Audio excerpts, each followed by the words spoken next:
Bon, jouer c'est cool, mais dans la vie, seul, bah on s'ennuie. Alors pourquoi je ferais pas mon jeu en multijoueur? Une bonne idée. Refaire le même travail 3 fois? Galérer 5 fois plus à comprendre d'où viennent les bugs? Ouais, ça semble une bonne idée. T'en penses quoi la petite voix dans ma tête? Et merde.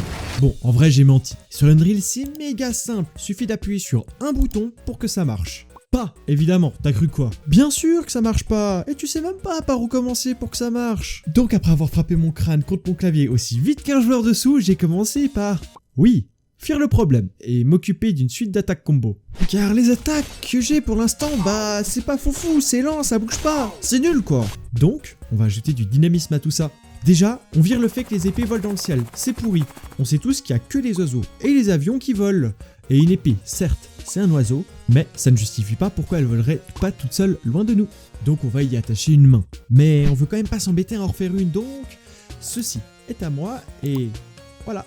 On a notre main, je l'accroche à mon épée et voilà, l'épée ne s'envolera plus. Par contre, mon multi, il marche toujours pas. Et je peux pas coder de nouvelles animations si ça marche pas. Bon bah, j'ai pas le choix, je m'attaque à ce foutu multi. Donc, j'ai commencé par faire en sorte que les joueurs se voient et que leurs animations soient répliquées. Dit comme ça, c'est 10 secondes. En vrai, ça m'a pris 2 jours.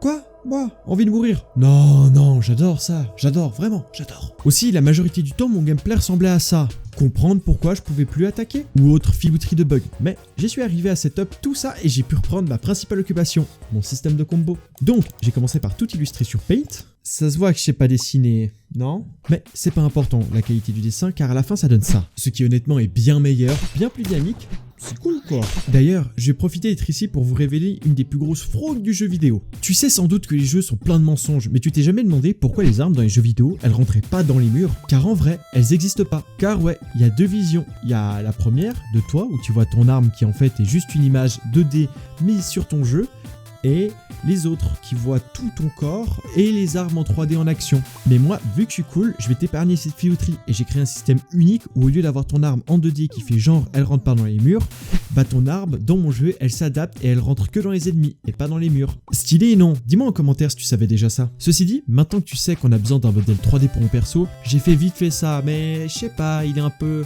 étrange non?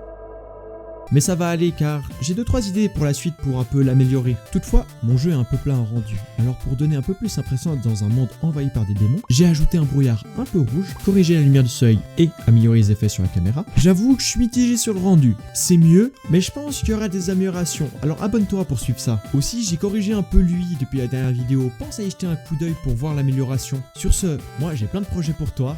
Bye.